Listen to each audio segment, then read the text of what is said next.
this tribe.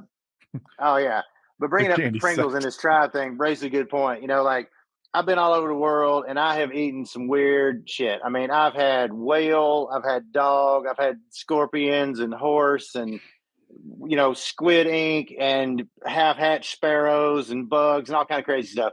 But to 99% of the world, like we are the ones that eat weird stuff because whether it's an egg or a bug or a weird part of an animal, like they still know where that came from.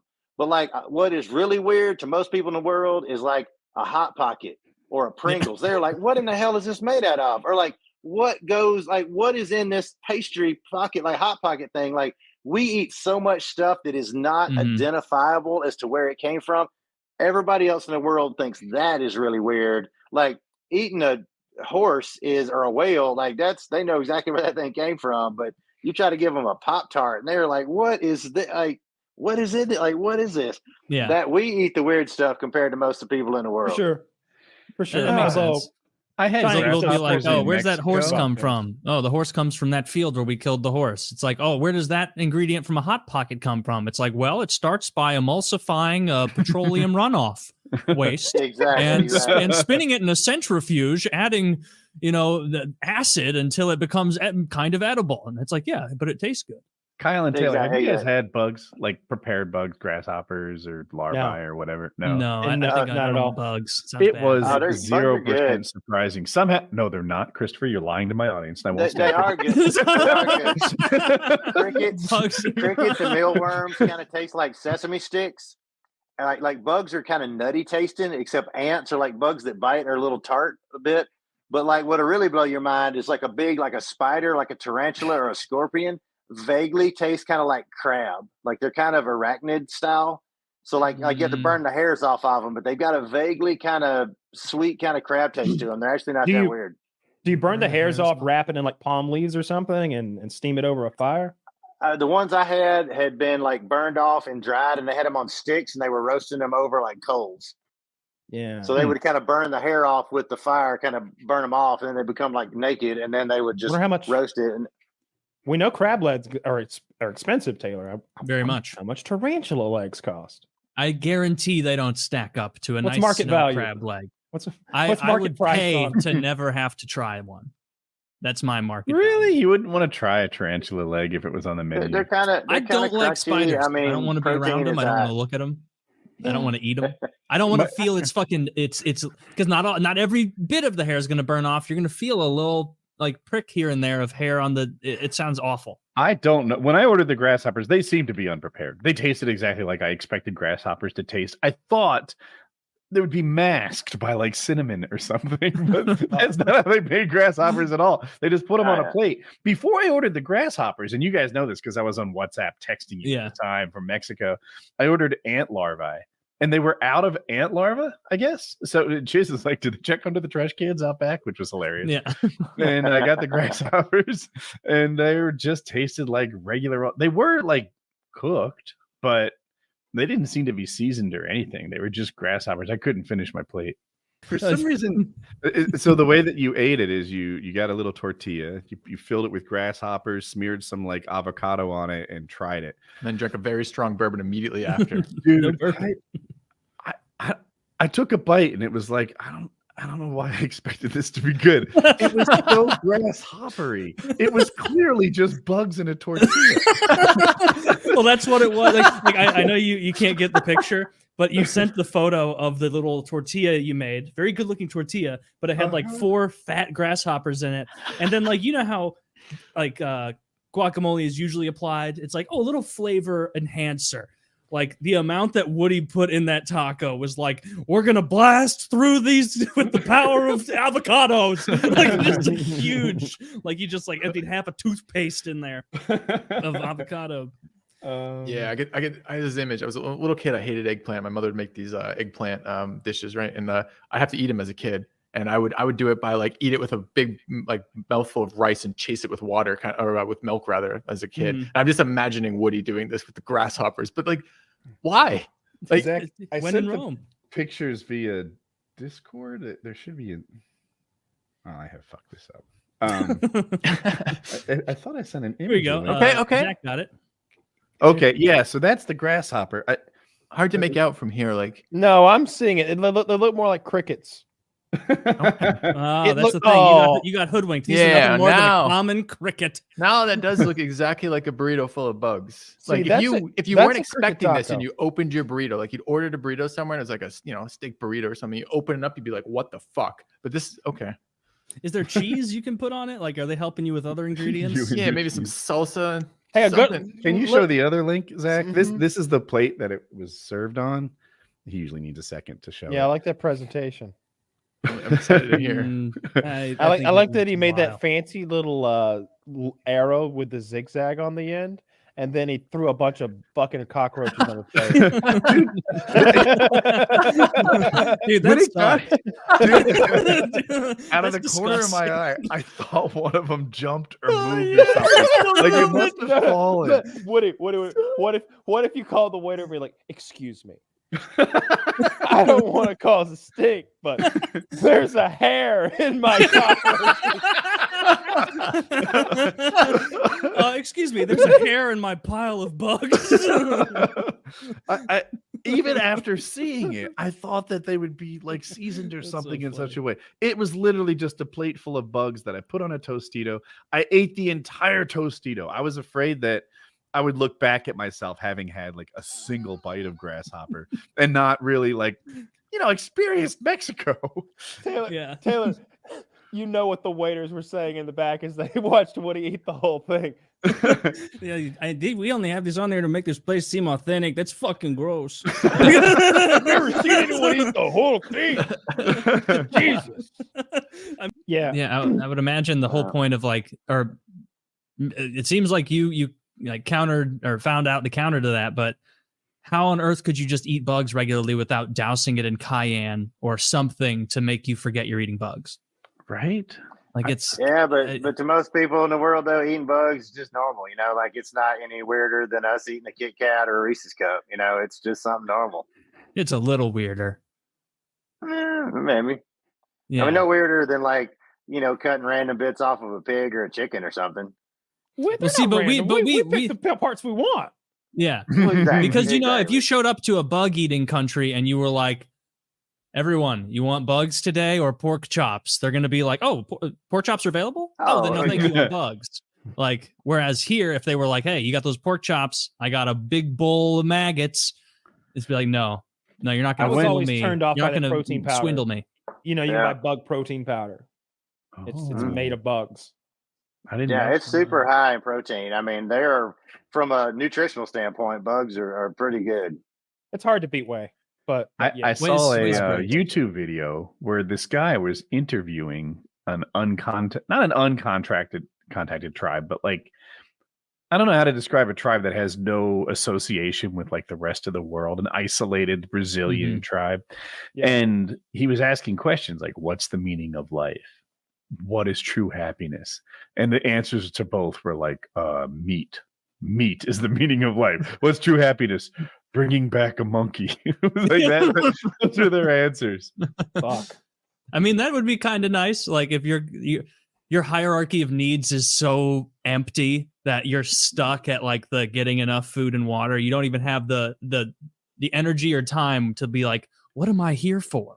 They did have what does it mean? Yeah, they're just shredded, looking for bugs in the woods, eating monkeys. Eats monkey. He wouldn't be able to contribute to the Reese's peanut butter conversation at all. No. Although that's a fun set of videos too. The guy goes to not uncontacted tribes, but African villages that seem to be very impoverished, and gives them that's the norm. Twizzlers or Jolly Ranchers and stuff like that, like American candies, and they're always just usually they love it. I like Gushers, Gushers are the gummy candy with the juice inside. The lady was like, "It is a fruit juice inside. It is wonderful." And he's like, "Would you like another?" And she's like, "Yes, may I?" And she's like, "You can fuck this chick for gummies right now, dude. You might." She seems into it. Like, how big of a bag you got? It's dude, if I were that person, I would show up with so many. So I wouldn't want to give them a taste of Gushers. I would want to have so much that I was making their week, where it's boom, pallet of Gushers, huge thing of beef jerky, a bunch of PlayStation 1s, the portable kind, all charged up so they can get a little bit of gaming in. I saw So this batteries Reddit thread go. where they asked guys, what is the silliest thing you've ever been called gay for? And one of them is like, I've been called gay for using an umbrella. Another guy was called gay for wearing glasses. And I'm guilty of this. I think eating Gushers is a little gay. They kind of explode in your mouth. Yeah, but flavorfully, not with like semen. Like it's a little gay. Come on. No, it is not gay to eat Gushers. All right, well then I guess we're all gay then, Woody. How do you like? I've always thought I guess Kyle and I are gay. The gay candy is those cherry cordials, and so it's if you don't know, it's a chocolate covered cherry, and on the base, obviously because the chocolate settles there, it's this flat, thicker piece of chocolate, and it's filled with cum. I can only imagine some sort of sweet semen that they fill it with. It's white and creamy and viscous, so and they cherry inexplicably sugary gooey slime and then chocolate. Yeah, it's like the Pillsbury Doughboy busted a nut in there. There it is. They are fantastic, and I never thought of them as gay. Although I'll agree with you. I don't think those are that great. I feel mildly violated, but it's worth it every time. I think you're giving. It even looks like a penis. It looks like an uncut penis, like right. I see it. The top of them. Right. So speaking of inappropriate food deliveries, you know, Kyle, growing up in North Georgia, there you have probably been to the Elbert County Fair. Yeah, of course. Do you remember the thing with like it was like you would get like a hot dog and it was like udders with like kind of a big penis shaped thing, and you had to like stroke it to like get the mustard and the mayonnaise and the ketchup out. I went as a child, so I may have been shielded from those things. it was pretty disturbing. It's like you go to the hot dog stand, they've got this like hanging sack of ketchup with like a nipple, and you just have to like kind of stroke the nipple to like squish out. It was so disturbing. Like it was like milking a cow with the cow full of mustard and ketchup. I was like, who thought of this? Ferris wheel. Oh my God. It was weird, man. But I'll tell you what, craziest things about eating weird stuff. So I grew up on the other side of Georgia, over on the west side of Georgia. And at our county fair, you could get a stick of deep fried butter. They would freeze a stick of butter with like a corn dog stick, like freeze it and then flash fry it like, corn dog batter, put a bunch of salt and pepper and paprika on it. And there'd be whole families just walking. There it is. Yeah. It's amazing. It's amazing you came up with that picture so quickly. So so you were like milking that thing to get the condiments onto your hot dog. I bet it's so filthy. There'd be like, oh yeah, just everybody's hand, every single hand all day. Just it's like Kyle, hurry up, and he's like, the ketchup won't finish. Imagine the one guy doing it right, the mayonnaise right into his mouth, making eye contact. I'm almost finished. Oh my God! Almost. But yeah. Did you ever have a deep fried butter stick? I did. It was a lot of butter, but just entire families just walking hand in hand, just eating a stick of butter. And I was like, this is maybe the most American thing I've ever seen. But yeah, I tried a stick of butter. Like my heart started hurting halfway through it. I had to bail out. I couldn't do it. Yeah. I don't know how many calories that is, but I'm guessing it's over 1,000. That sounds awful. But it was a lot. The deep fried candy bars are so goddamn good. Like, it sort of melts whatever it is. Like you wouldn't think an Oreo could melt, but when you deep fry an Oreo, the inside of it sort of melts, and it's just got that delicious pancake batter on the outside, dusted with sugar. It's one of the tastier things you'll ever have. It's such like decadence, and they deep frying a candy bar. It's a hat on a hat in a lot of ways, but it's still really good. There's something I make when I have a party is I'll make chocolate covered bacon. Ooh. And that is some goodness you never had. Just take like some of that thick bacon, cook it on like a bacon press, leave about an inch or two where you can hang on to it, and just dip it in like bacon chocolate and dry it out on some wax paper, a little bit of salt on it. Man, it is like sweet and savory and chocolatey. I had some one time, and I had this old biker buddy of mine. He's real serious, kind of gruff guy. And he was pretty skeptical. He was like, man, that's wrong, man. You shouldn't have done that, ruined some good bacon. I was like, try a bite, then tell me. He's like, I ain't even putting it in my mouth. It's wrong. So he finally he concedes, and he takes a bite, and he kind of thinks about it for a second. He's like, this is fucked up to be this good. Yeah. And ever since then, he's like, hey, can you come over and bring some of that bacon? He's been an addict ever since, man. Chocolate covered bacon's the way to go. I bet maple would be good too. I always talk about it, but the first time I did acid, the only time I did acid, we got these maple bacon donuts. And so that sort of just melted into my brain forever as the most delicious thing that I've ever tasted. Just maple and bacon was so fucking good. That would be good. There's one of the food trucks down at Bike Week sells a cheeseburger, but it's got Krispy Kreme donuts instead of buns. And man, it's same thing. It's probably 30,000 calories, but it tastes so good. Maybe not. Are we the only country that does that? Because whenever I see that kind of shit on the Food Network, like the most, it's only here. Yeah, I've really never seen. I mean, I've seen some weird stuff in markets and stuff, but nobody really gets off on like bastardizing food like we do. Like just taking things that should not go together.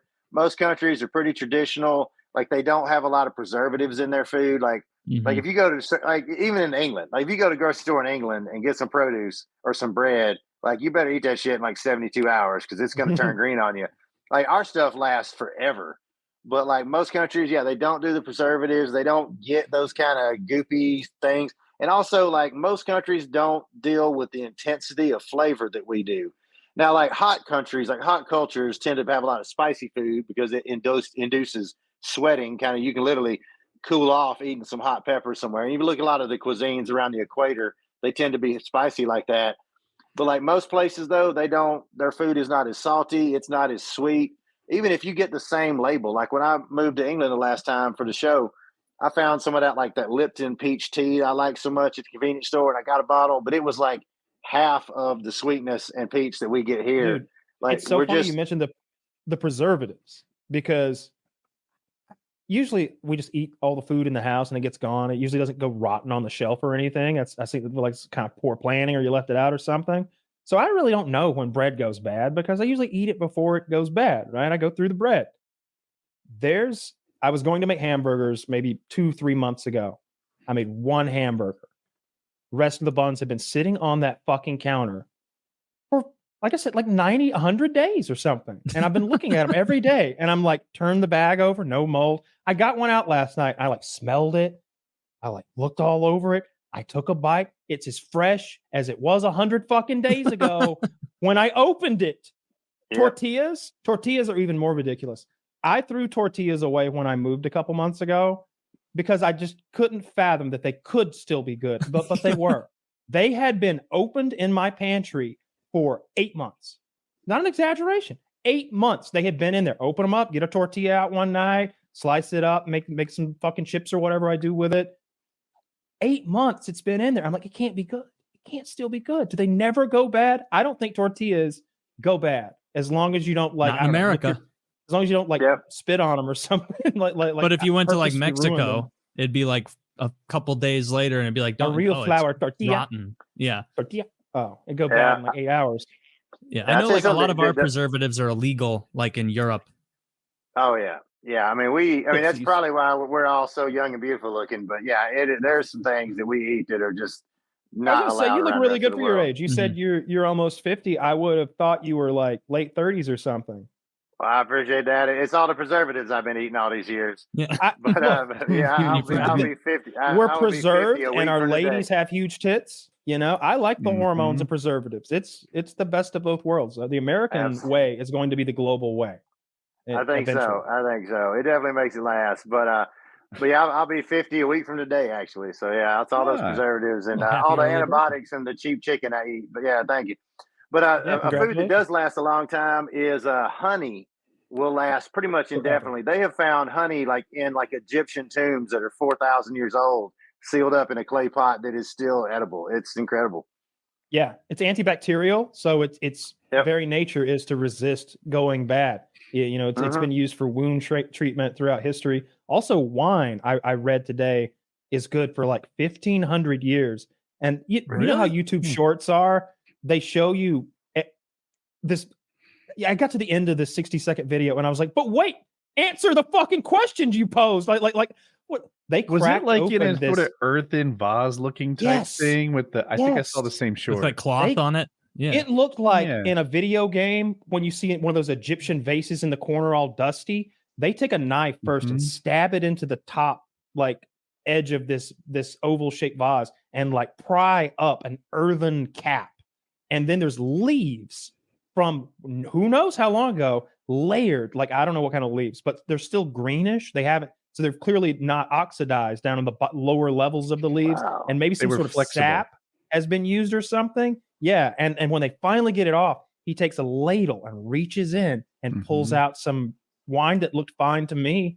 And then the video ends, and I'm like, "Bro, take a sip or fucking tell me how it tastes." Drink it. Like, yeah, unless he died, maybe the wine killed him, and they just got the commercial. Yeah. It's a problem with YouTube Shorts. Yeah. All right, that's another reason you're gay. That and your gushers. Okay, fine. Then I'm gay. Are there any foods that you legitimately find to be just a little gay to eat? I remember one time I was in Florida and it was a hot day, and I got a frozen chocolate covered banana, and I could not eat that bitch in the car without getting laughed at. And it was like, y'all are all hot too, and you wish you had this frozen chocolatey bit banana. And yeah, it looks like I'm sucking some dick over here, but let it go, children. Everybody in here's. I have never felt gay while eating. Hurt my feelings. What did you say, Taylor? I said I've never felt gay while eating. Like I don't think feeling gay, about getting made fun of for looking gay because you're sucking a big old black chocolate. I mean, maybe I put off an alpha's aura, but I'm never bullied when I'm eating. Yeah, I think that's what it is. Or maybe I'm smearing food all over my face and they don't want to pile on. That's probably y'all remember the comedian Mitch Hedberg? He passed away years ago. You remember that bit he had where he was, all these great little non sequiturs, and they're like, "Hey Mitch, you want a frozen banana?" And he's like, "No, but I want a regular banana later." So yeah. Yes. That's one of my favorite ones. Later. I like that. He had one about I don't want to just do his content. Look up Mitch Hedberg. He's hilarious. Yeah, I like it. I like when he's ordering breakfast. He orders a chicken sandwich, but she misheard him, and she's like, "How do you want your eggs?" And he's like, "Incubated and raised in a farm and grown to market size and slaughtered and then cut up and grilled on a grill." Wait, this is going to take way too long. Scramble. What's the one-liner that always stuck with me from him, where he's like, "An escalator cannot break. It can only become stairs." China proves them wrong. Yeah, I thought a bit of death. The other day, I was in an airport somewhere. I'm in so many airports I can't even remember now. But I was like, it was one of those like 5-story escalators that like gets you up from the subway, and it had died, and it was stairs, and I had my suitcase, and I literally like briefly thought about just leaving my belongings behind because I thought of lugging that suitcase up 5 stories on the escalator. I was like, man, I can't do it. Have you seen the way they do stairs and escalators in China? Or maybe it's Japan. It's either Japan or China. But like, you know how often in like a subway or something, there will be the small escalator area and then the stairs in the middle and then the other down escalator on the other side. It'll show like an image on the ground of a fat person and be like an arrow pointing to the stairs from the fat person. And then a normal sized person and an arrow pointed to the escalator there. Like, I bet it's Japan. Japan does not play with fat shaming. They will come up to you on the street and oink at you, is my understanding. Like, imagine, when's the last time you saw a fat Japanese person? Like you can't even picture what it would look like. Oh, I don't agree with that. I feel like once they hit 40 or so, sumo guys. That is fuck. Yeah, those sumo wrestlers are pretty big. Yeah, the sumo wrestlers are athletes, though.